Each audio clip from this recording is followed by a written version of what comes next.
Prasasti Dinoyo. Mataram Hindu abad kaping 8 Masehi.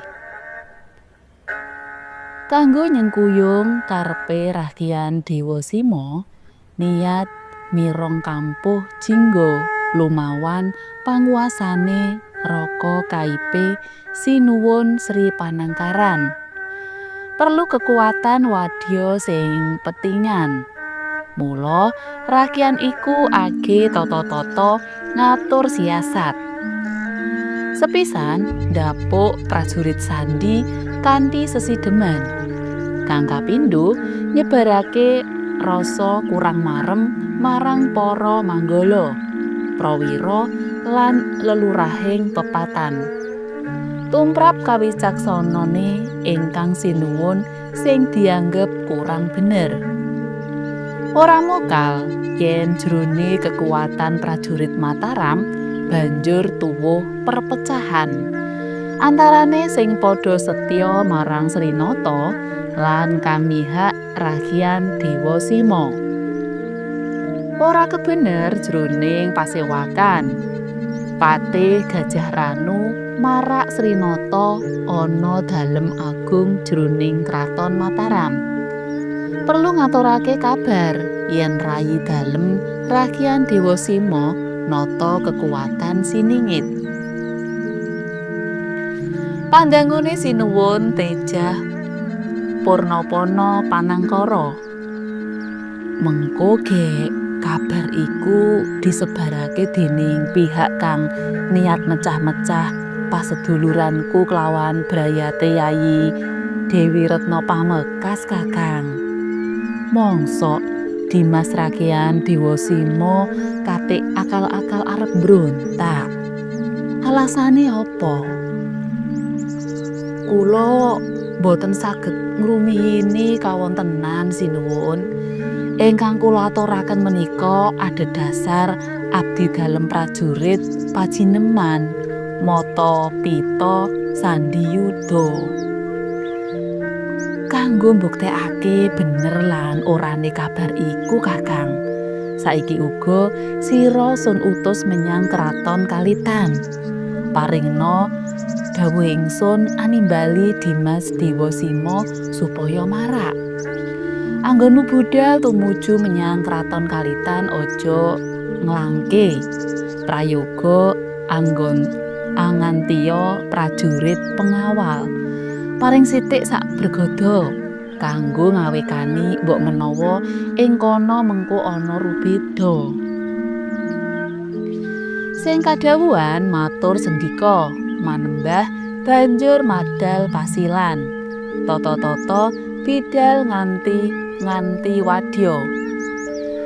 Sawise adu arep sereng wuwuse Rahyan Dewa Sima nalika nampi pangandikane Ki Patih kang kautus ing Karang Sinuwun nimbali. Kinen marak. Ki Patih, kula mboten ajeng marak Srinata. Menawi garwa kula mboten kaparingan saprateloning nagari Mataram. Wit jejeking adil mila kedah mekaten. Welah, mongko tekaku pinaringan Purbawasesa. Lho, yen ngono Ki Patih arep golek perkara. Dudu aku sing golek perkara, jebeng nanging sira. Kene yo badal dawuhe Narendra, wadya Mataram, rangketen pangeran sing ora weruh ing tata iki. Langsung wae Dewa Sima nyerang Patih Gagak Ranu kanthi jurus Giribraja. Untung dene Ki Patih Trengginas ngendani sarta langsung nganakake serangan balik.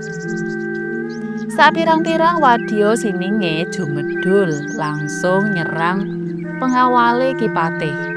Kedadak ing plataran kraton Kalitan dumadi perang campuh antarane rong kekuatan sing padha rebut mimpang. Gandeng kekuatane utusan kalah jumlah kate kipatih nandang tatu gubrah getih merga kena senjatane Ragian Dewa Sima. Mula enggal padha bali lapur ingkang sinuwun. Ora kaya dukane sinuwun panangkaran dene kengrayi kaipe temen-temen bakal mbrontak. Malah wis wani natoni kipatih lan sawetara pendhereke.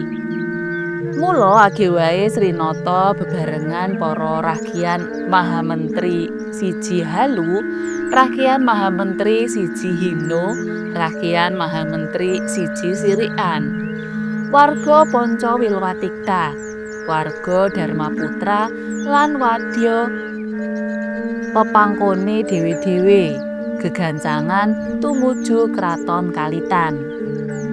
Pranyata ing Kraton Kalitan wis siyaga wadya sagelar sepapan niat nangkis kekuatane Sri Panangkaran.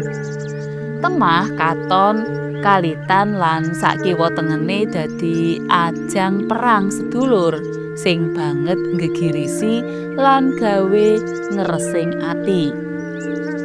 Dewa Sima sakukuban pranyata kendel bandel kendel ing piyandel nanging panyengkuyunge ingkang sinuwun tuhu sura sudira jayeng palugon. Lemah kekuatane Ragian Dewa Sima saya kadheset. Saya kepepet sebab saya kesisan wadya.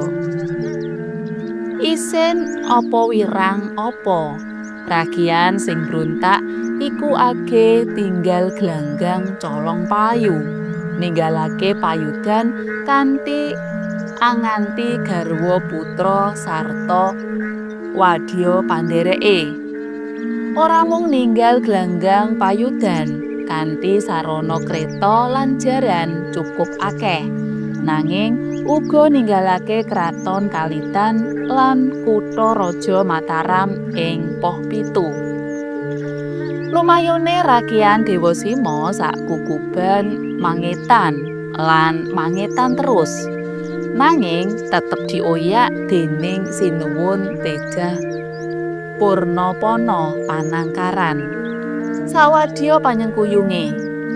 Dadine kakang adiku padha oyak-oyakan tanpa maelu suwene wektu lan adohe dalan-dalan sing wis dilewati. Mireng dregah pasulayan antarane para putra iku, Ibu Suri Dewi Waryanti kumejot jroning penggalih. Nuli dawuh pandherek ngersakake nitih kreta nututi para putra sing padha oyak-oyakan. Mbuh wis padha teka ngendi saiki? Sauntara iku playune Ragian Dewa Sima sak garwa putra Sentana lan wadya pandhereke terus ngetan lan ngetan terus. Bareng teka sawetane Gunung Kawi padha kekeselen. Utamane jaran-jaran titihane lan wis ora bisa mbacotake playune maneh. Mula Ragian Dewa Sima niat migunakake garwa kanggo tameng. Kapeksa Dewi Retna Pamekas mandhap saka kreta. Nyegat kretane ingkang Raka sinuwun sing ngoyak wiwit mau. Uninga kengrayi ana satengahing dalan sing kudu dilewati.